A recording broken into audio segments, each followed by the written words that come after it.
안녕하세요. 반갑습니다. 미용관 채널의 이용관입니다. 오늘 이 시간에는 네일 미용 위생 서비스에 대한 내용 알아보도록 할 건데, 이번 단원에서는 네일의 구조, 네일의 질환, 네일 미용을 할 때 사용되는 기기와 도구들도 함께 나오고 있다는 것 참고해서 진행해 보도록 하겠습니다. 이와 관련해서 이번 섹션에서는 위생과 소독에 대한 내용을 중점적으로 하기보다는 네일의 구조, 질환, 네일 미용에 사용되는 도구와 기기들을 초점으로 맞춰서 공부하시면 좋을 것 같습니다. 그래서 교재 36페이지 네일의 구조부터 출발해 보도록 하겠습니다. 우리 손가락 끝에 자라난 손톱은 머리카락과 같이 케라틴 단백질, 즉 각질화된 죽은 세포로 이루어져 있습니다. 이와 같이 손톱 그 자체 죽은 세포로서 딱딱하게 각화작용이 완료된 부분을 조체다라고 표현하고 있습니다. 그리고 각화작용이 완료되기 전, 즉 조체의 뿌리 부분으로 아직 바깥에 드러나지 않고 피부 안쪽에 있는 것을 조근이라고 이야기하고 있습니다. 손톱이 길어나와 반투명한 색을 띠며 손톱이 길어났을 때 모양을 잡아주는 곳 혹은 바짝 잘라내는 부분을 자유연, 프리엣지라고 하고 있습니다. 그리고 이러한 자유연과 조체의 경계가 되는 곳, 즉 피부 위에 있는 조체와 피부와 닿아 있지 않는 조체의 경계선이 되는 곳을 옐로우 라인이라고 표현하며 다른 말로는 스마일 라인이라고도 합니다. 경계선을 옐로우 라인으로 표현한다면 손톱이 피부와 분리되는 경계를 스트레스 포인트라고 하는데, 손톱을 깊이 잘랐을 때 통증을 느끼는 구역이기 때문에 스트레스 포인트라고 하고 있습니다. 이 두 개를 구분하실 때는 선을 표현하는 것은 스마일 라인, 구역을 표현하는 건 스트레스 포인트다라고 구분하시면 좋겠습니다. 자, 그리고 다음 손톱 밑의 구조를 살펴보면 조체 아래쪽에 위치한 피부의 이름이 조상, 네일베드라고 불리우고 있으며 신경이 분포하고 있어 통증을 느낄 수 있고 혈관이 분포해 있어 조체에 산소와 수분을 제공해 주기도 합니다. 조모는 조근의 아랫부분에 위치해 있으며 실제 조체가 되는 세포를 생산하는 곳이 조모다라고 생각하시면 되겠습니다. 혈관과 신경세포가 분포되어 있어 조모세포의 분열이 일어나는 곳이다 라고 생각하시면 되겠습니다. 반월은 조체와 조근으로 이어지는 곳에 반월 모양으로 반투명하게 보이는 곳을 이야기합니다. 다른 말로는 루눌라라고도 부르는데 피부 안쪽에서 완전히 각화되지 않은 조체라고 생각하시면 되고, 이 반월이 각화 과정이 완료되어 더 밀려 올라가서 각화 적용이 끝나면 조체가 된다라고 알고 계시면 되겠습니다. 다음으로 손톱 주위와 피부에 대해서 살펴보면 큐티클, 조소피는 손톱 주위를 덮고 있는 죽은 피부로서 조모나 조근에 세균이나 미생물이 침입하는 것을 방지하는 역할을 하고 있습니다. 네일폴드는 조근 위쪽의 피부로 주름이 접혀 있는 피부라고 생각하시면 되고, 이렇게 피부 안쪽에서 주름이 형성되어 있기 때문에 피부 바깥쪽에서는 주름이 관찰되지 않습니다. 네일 그루브는 네일 벽과 조체 사이에 움푹 들어간 부분을 이야기하고 있고, 네일 벽은 조체 양옆에 조체를 감싸고 있는 피부를 이야기하고 있습니다. 이 포니키움은 에포니키움이라고도 표기되기도 하며 큐티클과 인접해 있는 살아있는 세포로 이루어진 피부를 이야기하고 있습니다. 에포니키움 위쪽의 피부가 네일 폴드, 멘탈이라고 생각하시면 되겠습니다. 하이포니키움은 스트레스 포인트와 스마일 라인에 위치한 피부를 이야기하며 이 셋을 헷갈리지 않으셔야 되는 건 경계선의 이름을 스마일 라인, 손톱을 자를 때 통증이 느끼는 부위를 스트레스 포인트, 그곳에 위치한 피부의 명칭을 하이포니키움, 하조피라고 한다라고 구분 지으시면 좋겠습니다. 페리오니키움은 손톱을 둘러싸고 있는 피부의 총칭이라고 생각하시면 되겠습니다. 에포니키움, 네일 그루브, 하이포니키움의 피부의 총칭이 된다라고 정리하시면 되겠습니다. 다음 주제는 네일의 특성과 형태입니다. 먼저 용어에 대한 정리를 보면 매니큐어는 손과 발톱을 건강하고 아름답게 꾸미는 미용 기술을 이야기하고 있고, 페디큐어는 발과 발톱을 건강하고 아름답게 가꾸는 미용 기술이라는 점 구분하시면 좋겠습니다. 손톱은 임신 8에서 9주차에 손톱이 자라나는 조모 부분이 형성되기 시작하고, 10주에는 손가락 끝에 손톱이 자라나기 시작하며 12에서 13주에는 손톱 주위 피부들이 자리 잡기 시작하고 있습니다.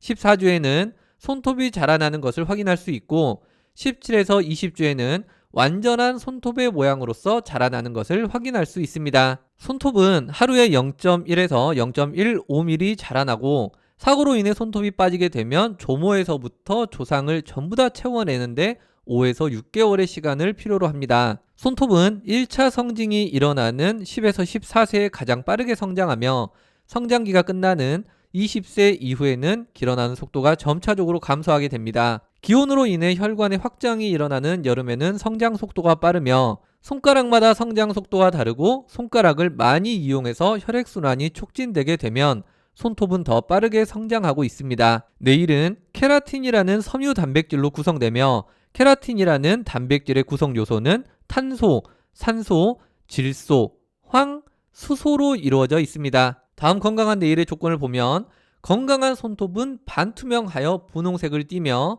윤택이 있을 것이라고 되어 있는데 이는 혈액순환이 원활하여 분홍색을 띠며 수분이 충분히 공급되어 윤기가 나타나는 것을 이야기하고 있습니다. 이 외에도 갈라짐이 없고 손톱이 들뜨지 않고 세균에 감염되지 않아야 하는 당연한 이야기들이 나오고 있기 때문에 쉽게 이해하고 넘어가시면 되겠습니다. 그리고 네일의 상태에 따라서 질병이나 질환이 생긴 것을 의심해 볼 수 있는데 창백하거나 푸른색을 띠면 혈액순환 장애로 인한 것을 의심해 볼 수 있고 검붉은색은 모세혈관의 이상으로 멍과 같은 현상이 일어나는 것, 노란색은 황달, 녹색은 균의 감염 등을 의심해 볼 수 있고 이 외에 질환에 대한 내용은 뒤에 공중보건 단원에서 많이 나오기 때문에 뒤에서 조금 더 자세히 다루도록 하겠습니다. 이 부분도 완전히 외우기보다는 가볍게 알고 넘어가시면 좋겠습니다. 조금 더 간단하게 말씀을 드리면 네일의 색의 변화가 온다라는 것은 세균의 감염이나 혈액순환의 장애 그리고 간의 이상으로 인한 황달이다 라고 생각하시면 좋겠습니다. 네일의 자유연 부분에 프리엣지 부분에 다양한 모양을 잡으면서 네일 형태를 만들어 줄 수 있는데 첫 번째는 사각형 모양의 스퀘어형입니다.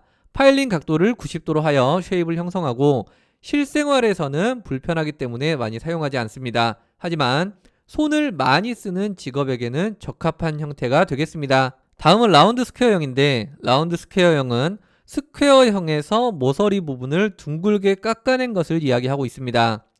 스퀘어형보다 조금 더 부드러운 느낌을 주고 쉐입을 만들 때는 스퀘어형에서 모서리 부분을 45도로 깎아낸다 생각하시면 되겠습니다. 다음 라운드형은 앞 모양이 둥근 것으로 특히 남성들이 많이 선호하고 있으며 누구에게나 잘 어울리는 쉐입이 되겠습니다. 다음 오벌형은 손이 길고 가늘어 보이는 느낌을 주기 때문에 여성적인 느낌이 많이 강조되는 스타일이 되겠습니다.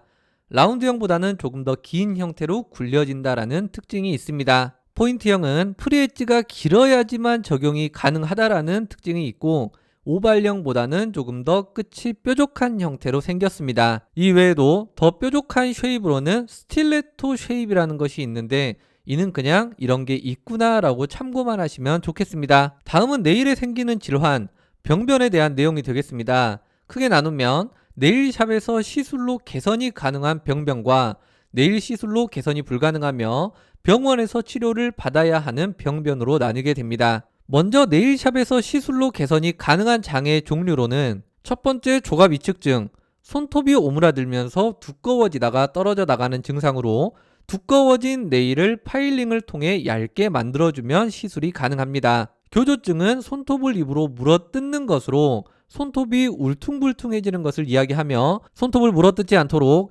인조 네일 시술로 개선을 할 수가 있겠습니다. 조갑 청맥증은 네일이 푸르게 변하는 현상으로 혈액순환 장애가 원인일 수 있어 영양 공급을 개선시켜 주어 치료할 수 있지만 임시 방편으로는 색을 입히는 것으로 관리를 진행할 수 있습니다. 멍든 네일은 외부 충격으로 모세혈관이 손상되어 검붉게 변한 것으로 손톱에 색을 입혀 임시로 관리를 진행할 수 있습니다. 주름 잡힌 네일은 아연 결핍이나 위장 장애로 인해 발생하며 파일링을 통해 개선하며 색을 입히거나 인조 네일을 부착하는 관리 방법을 적용할 수 있습니다. 조현화증은 조체가 부드럽고 가늘게 변하면서 휘어지는 증상을 이야기하고 있는데 과도한 다이어트가 주 원인이 되며 네일 강화제를 바르거나 인조 네일을 시술해서 보강해주면 되겠습니다. 거스러미 네일은 건조한 손톱 주변 피부에 나타나는 증상으로 손톱 주변의 피부가 갈라져 일어나는 증상을 이야기합니다.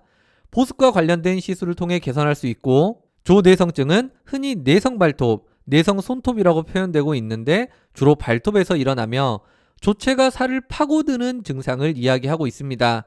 발톱을 스퀘어 쉐입으로 자르거나 작은 신발을 신지 않는 것으로 개선할 수 있다라고 정리하시면 되겠습니다. 표피 조막증은 큐티클의 과잉 성장으로 인해 큐티클이 조체를 덮는 것을 이야기하고 있는데 지속적인 큐티클 제거를 통해서 관리를 진행할 수 있겠습니다. 백색 반점은 손톱 표면에 하얀 반점이 나타나는 증상으로 조상과 조모 사이에 공기가 들어가서 나타나는 게 가장 일반적입니다.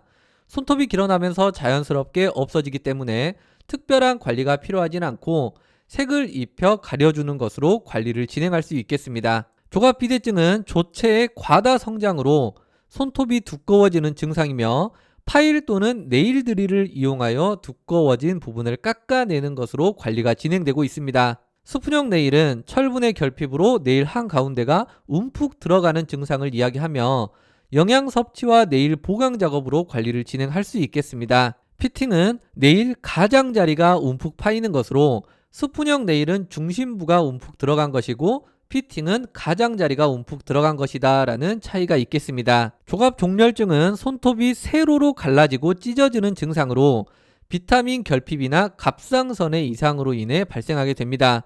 인조 손톱이나 실크와 린넨을 이용해서 보강 관리를 진행하면 되겠습니다. 변색된 손톱은 멍, 네일 폴리시의 착색, 혈액순환 장애 등이 원인이 되며 건강 관리를 꾸준히 진행하거나 색을 입히는 것으로 관리를 진행할 수 있겠습니다. 다음은 네일샵에서 관리가 불가능한 병원 치료가 반드시 필요한 네일 질병들이 되겠습니다. 조갑주의염은 큐티클을 지나치게 제거하거나 비위생적인 도구를 사용해서 바이러스나 미생물이 피부에 침입하여 염증 반응을 일으키는 것을 이야기하고 있습니다. 조갑탈락증은 매독 혹은 심한 외상으로 인해 네일이 조상에서 탈락되는 것을 이야기하는데 외상으로 인한 탈락은 계속해서 지속되지 않지만 매독에 의한 조갑탈락증은 지속적이다라는 차이가 있겠습니다. 조갑박리증은 조체와 조상 사이가 서서히 벌어지는 증상으로 외상이나 감염에 의해서 발생하게 되는데 심할 경우에는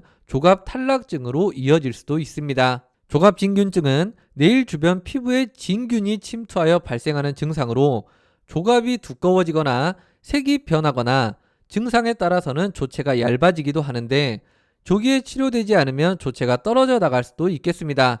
일반적으로 손발톱 무좀이라고 표현되기도 합니다. 조갑사상균증은 사상균에 감염되는 것으로 초기에는 황록색 반점이 발생하여 점차 검게 변하는 증상으로 악취가 난다라는 특징을 가지고 있습니다. 조갑염은 비위생적인 도구를 사용하여 네일 폴드 부분이 감염되는 것으로 염증을 유발하게 됩니다. 조갑주의염과 다른 것은 폴드가 감염되면 조갑염, 주위 피부가 감염되면 조갑주의염이다 라고 표현한다는 것 기억하시면 좋겠습니다. 조갑구만증은 네일이 심하게 두꺼워지며 조체 끝에 심한 굴곡이 발생하는 것을 조갑구만증이다 라고 하고 있습니다. 이렇게 해서 네일에 발생하는 병변들을 살펴봤는데 시간적 여유가 있다면 다 공부하시면 좋겠지만 시간이 촉박하시다면 머릿속에 들어오는 것만 공부하고 나머지는 과감하게 패스하시는 걸 추천드리겠습니다. 다음은 네일아트를 진행할 때 사용되는 기기 및 재료들을 살펴보겠습니다. 네일 기구로는 작업 전용 테이블, 의자, 재료 정리대, 핑거볼, 램프,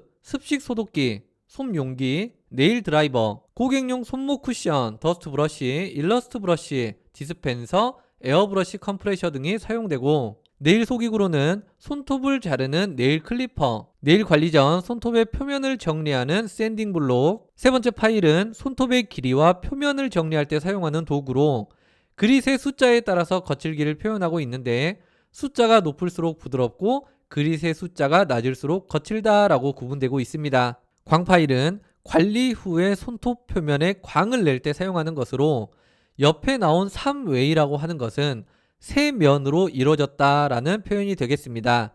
만약 2웨이라고 써져 있으면 두 개의 거친 부분이 있다라고 생각하시면 되겠습니다. 랩 가위는 실크 가위라고도 하는데 천을 자를 때 주로 사용하며 실크를 자를 때 주로 사용하기 때문에 실크 가위다 라고 표현되고 있습니다. 오렌지 우드 스틱은 나무 재질로 큐티클 밀기, 손톱 끝에 이물질 제거하기 등에 사용되고 있고 큐티클 푸셔는 큐티클을 밀어 올리는 금속 재질의 도구를 이야기하고 있습니다. 큐티클 니퍼는 밀어 올린 큐티클을 커팅할 때 사용하며 날카롭고 예리하기 때문에 피부에 손상을 유발할 수 있고 감염의 위험이 가장 높은 도구로서 소독 과정이 철저하게 필요하다라는 점이 특징으로 남아 있습니다. 토우 세퍼레이터는 페디큐어 작업 시 발가락 사이에 공간을 확보하는 데 도움을 주는 도구, 콩커터는 일회용 면도날로 발바닥에 굳은 살을 제거할 때 사용하는 도구, 팁 커터는 인조 네일의 길이를 조절할 때 사용하는 것으로, 네일 클리퍼와 다른 점은 인조 네일의 둥근 곡류를 유지하며 자를 수 있다라는 것이 다르다라고 알고 계시면 되겠습니다. 다음 네일 용품들로는 지저분한 걸 제거할 때 사용하는 종이 타올과 솜, 제품을 덜었을 때 사용되는 스파츌라, 작업 시 혹시 모를 출혈에 대비하기 위한 지혈제, 작업 도구를 소독할 때 사용하는 알코올 등이 구비되겠습니다. 소독용 알코올은 물에 희석해서 사용해야 한다는 것을 추가적으로 알고 계시면 좋겠습니다. 다음 매니큐어에 사용되는 네일 제품들로는 시술 전 손소독제로 사용되는 안티세프틱, 시술 전 고객의 손톱에 묻어있는 폴리시를 제거할 목적으로 폴리시 리무버가 있고, 아세톤은 폴리시를 제거하는 용도로 사용되며 접착제 제거에 초점을 맞춘 비아세톤 리무버도 있겠습니다. 퓨어 아세톤이라고 하는 것은 아세톤 원액에 가까운 것으로 인조 네일이나 폴리시를 쉽게 제거할 수 있다는 장점이 있지만 손상이 크다는 단점도 가지고 있습니다. 큐티클 리무버는 큐티클을 제거하기 전에 큐티클을 부드럽게 만들어서 큐티클을 밀어 올릴 때 조금 더 원활하게 해주는 것을 이야기하고 있고, 큐티클 오일도 마찬가지로 제거하기 전에 부드럽게 만들어주는 역할을 하고 있습니다.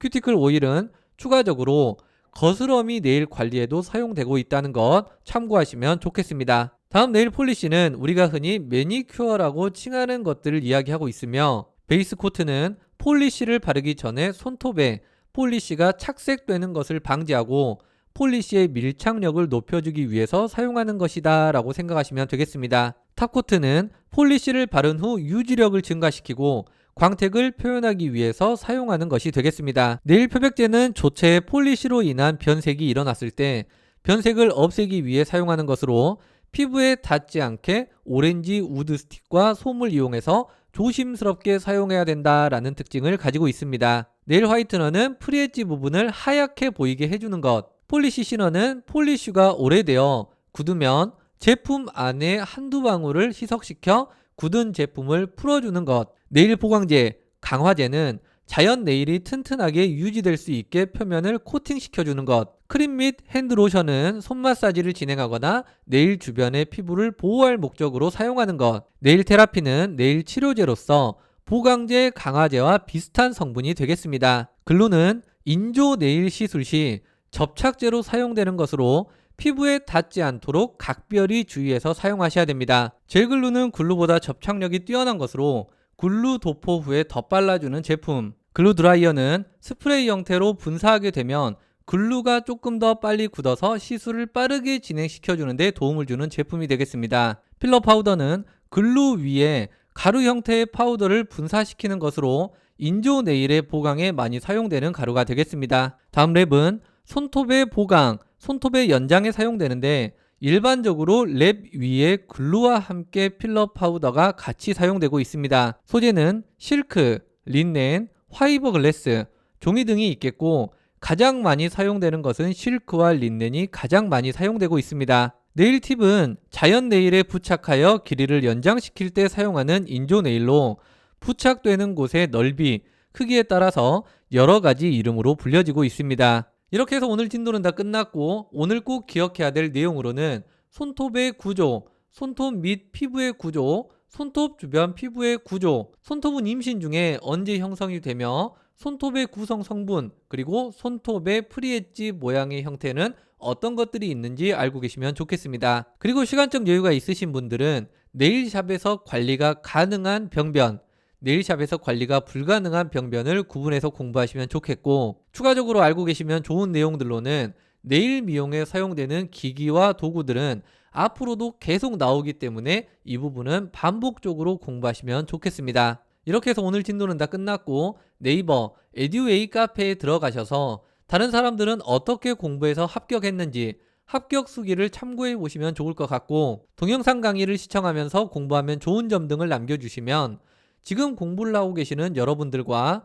이제 공부를 시작하는 새내기 분들에게 서로 도움이 될 것 같습니다. 오늘 강의 내용도 유익하셨다면 좋아요 꾹 눌러주시면 정말 감사하겠습니다. 오늘도 수고하셨습니다.